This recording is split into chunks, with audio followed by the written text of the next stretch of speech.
across the land, iHeartRadio, JoePags.com, also Newsmax TV, the Joe Pags Show on your radio, on your television. Really glad to have you along for the ride. Really glad to have back U.S. Senator Ted Cruz, Republican, the great state of Texas. Ted, how are you?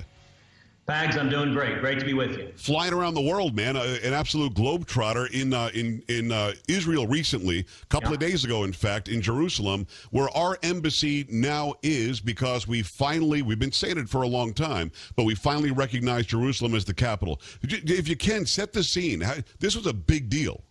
It was a huge deal and just an extraordinary moment in history. I just got back from Jerusalem this morning. Wow. And it was, 70 years ago yesterday is when the modern state of Israel was created. David Ben-Gurion declared the creation of the state of Israel, and 11 minutes later, President Harry S. Truman recognized Israel, becoming the first nation to recognize Israel as a sovereign nation. I've joked, I wish it hadn't taken us that long, all of 11 minutes. And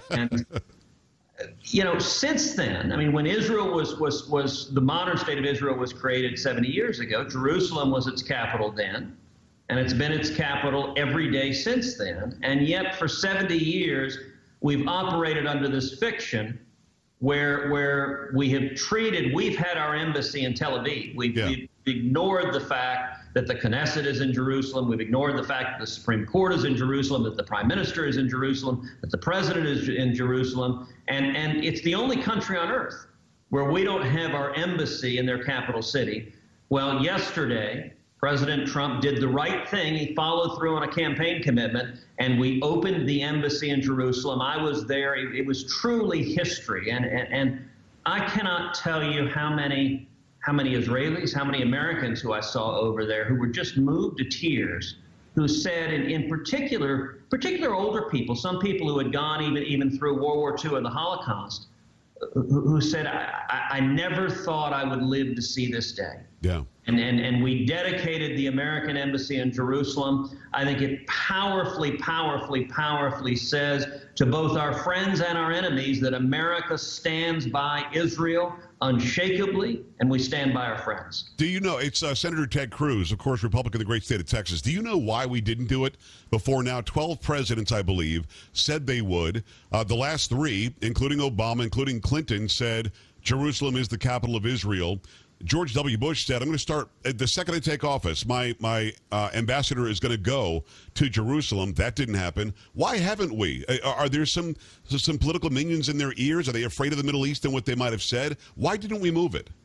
Well, Pags, you're exactly right. Presidents of both parties had promised to move the embassy to Jerusalem, and both parties failed to deliver. I can tell you in the Trump administration, there was a vigorous debate about whether to move the embassy or not. This was not an easy decision internally. You had both the State Department and Defense Department were arguing against the move. Wow. And I'll tell you, I engaged vigorously and actively with the president and with the administration on the other side, making the argument that we should move the embassy.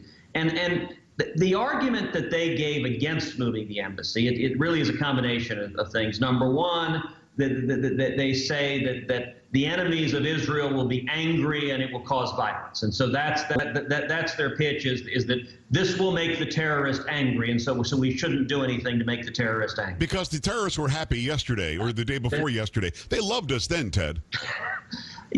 When you have people that are trying to murder you, the reason they hate us has nothing to do with where our embassy is. The reason they hate Israel has nothing to do with where our embassy is.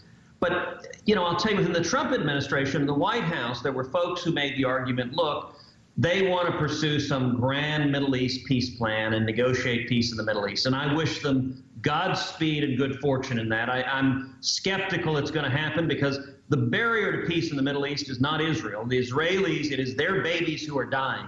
They want peace. The barrier is I don't believe we'll see peace in the Middle East until the Palestinian leadership, number one, acknowledges Israel's right to exist as a Jewish state, and number two, renounces terrorism. But what I told the Trump administration, I said, listen, they said if we move the embassy, it makes peace less likely because it will tick off everyone who hates Israel. And the case that I made to the president of the administration, I said, I think moving the embassy makes peace more likely. Yeah. because you look at our Arab allies in the region. I said, look, if you move the embassy, you can expect our Arab allies to denounce that. They have to. The Saudis, the Egyptians, the Jordanians, because of domestic political reasons, they have to publicly disagree with the decision. But what I told the Trump administration is I said, I think privately, they will be immensely relieved because they will say a president and an administration strong enough to stand up to the criticism of the New York Times and the global media elite and stand unshakably with Israel is also a president strong enough to pull out of the catastrophic Iranian nuclear deal. And that, at the end of the day, has united actually the Israelis and the Arabs together, both agreeing that this nuclear deal is a profound threat. And I don't think it's coincidence that we saw the embassy open yesterday, just days after the president did the right thing, the bold thing, to pull out of that disastrous nuclear deal. And by the way, Iran is the greater evil. Iran is basically the enemy of just about everybody except for Syria and maybe parts of Yemen. But it's Ted Cruz, U.S. Senator of the great state of Texas. Ted, I have to know, you got this guy running against you in the Senate race in Texas. I can't find where Beto O'Rourke even had an opinion on this. Do you know where he stands on moving the embassy to Jerusalem or not? As best I can tell, no reporter has asked him yet. I haven't seen him say anything. I can tell you that Congressman Beto O'Rourke, he's running hard left on everything. Yeah. But it is hard to find an issue where his record is worse than on Israel. He has one of the most anti-Israel records of anyone in Congress. So a few years ago, when Hamas was raining rockets down on Israel, Congress voted on funding for Iron Dome missile defense. Right. Congressman O'Rourke was one of 8 members of Congress in the entire Congress who voted against funding Iron Dome missile defense. Wow. So even within the Democratic Party, he's on the extreme left-wing anti-Israel side. I'll tell you, at the same time, someone on Twitter tweeted thanking him for not funding the atrocities of Israel. And Congressman O'Rourke retweeted that, accusing Israel of committing atrocities. And then 36 minutes later, he deleted the retweet. Apparently, they had second thoughts about saying that publicly. I'll also tell you, you remember at the very end of the Obama administration, the United Nations passed Resolution 2334, a viciously anti-Israel resolution, declares much of modern-day Israel to be illegal and illegitimately occupied, declares much of Jerusalem, declares the Jewish quarter to be illegally occupied territory, declares the Western Wall, the whole where remember President Obama put on a yarmulke and stood before the Western Wall. Well, with Obama's support, the UN declared the Western Wall illegally occupied territory.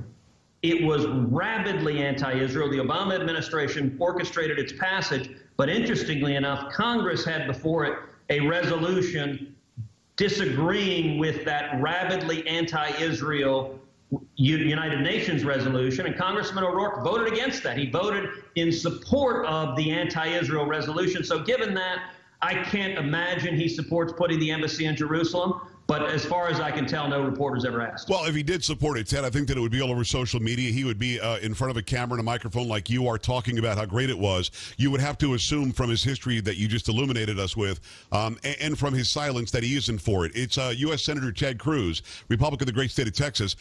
You may not have seen it, and I have the ability to watch news from around the country. I watched New York City news, and I don't mean network news. I mean local New York City news yesterday, and they didn't call it the 70th anniversary of the creation of the recreation of Israel. Of course, that 3,000 years ago, it was their land anyway.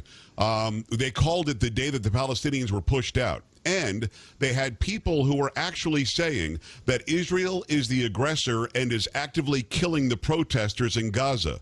What do you know from being there? What's really happening? Well, you've got 60 plus who are dead, but from what I understand, Hamas is the one that sent them. Yeah, look, this is nothing short of media propaganda, and it is the global media elite that hates Israel, and they push anti-Israel propaganda. What happened? We moved our embassy, and Hamas scheduled terror attacks to coincide with that. They sent Hamas members to charge the wall.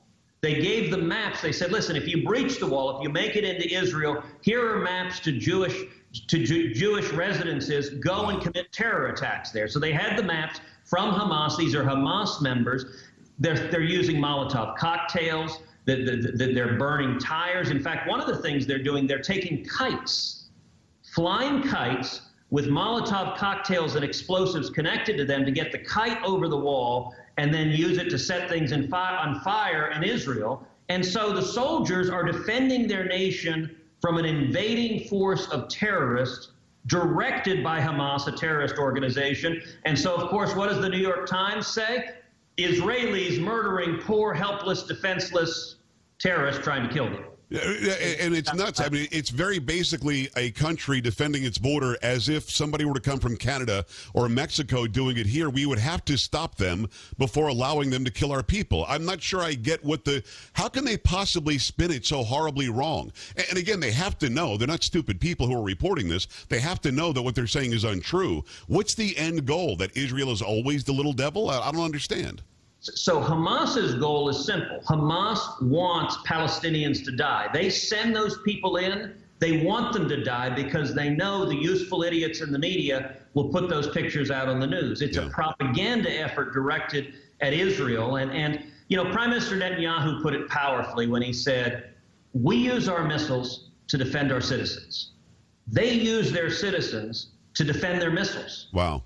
And you know, I joined a couple of years ago with Democratic Senator Kirsten Gillibrand in introducing a resolution in Congress condemning the use of human shields as a war crime. And that passed both houses of Congress unanimously. Well, that's what Hamas is doing. And so some of these people, the people being killed are either Hamas terrorists themselves, or they're other Palestinians they're using as human shields because they want them to be killed. You know, during the last rocket attack from Hamas, they put their headquarters in the basement of a hospital. And the reason they did so is because from their view, it's a win-win. Either A, the Israeli Defense Forces decline to hit them because there's a hospital there, in which case their headquarters doesn't get hit. Yeah.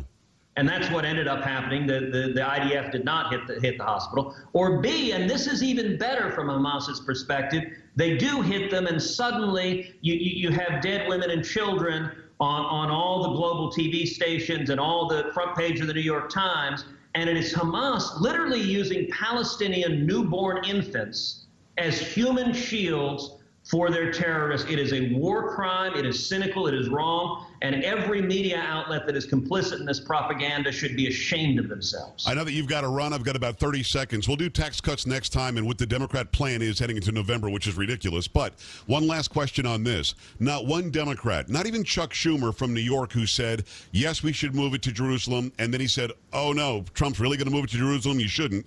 And then when it did get moved to Jerusalem, our embassy, Chuck Schumer said, yes, it's the right thing to do. Not even he showed up. Not one elected Democrat was there. Shouldn't they be embarrassed, Ted? You know, it was really sad, Pags. I helped organize the trip of senators. 4 senators came, all Republicans. 10 House members came, all Republicans, not a single elected Democrat. I got to say, it's sad. It is sad. The reason is today. Were they welcome to come? Did you tell them come with us? The Democrats were very much invited. Any member of Congress in the House or Senate could have come, but not a single Democrat made the decision to come. I think that's really sad and unfortunate. It shows how radicalized the Democratic Party is. Listen, when their candidates are people like Congressman Beto O'Rourke, who are on the bleeding left, the Bernie Sanders, Elizabeth Warren side. But let me say this just to close up. Yeah. They're going hard left, and they're raising mountains of money. Congressman O'Rourke is raising more money than any Democrat in the country. He's outraising me 2-to-1 right now. And so for folks listening to this, if you want strong conservative leadership who will stand with the nation of Israel instead of attacking the nation of Israel, then I would encourage you, come to our website. It's tedcruz.org, tedcruz.org, tedcruz.org. We need your help. We need your support because truth matters. And the American people standing up and speaking the truth matters. All right, Ted, I'm so glad you were there in Jerusalem as this embassy finally moved. You represented us very, very well, my friend. And I'm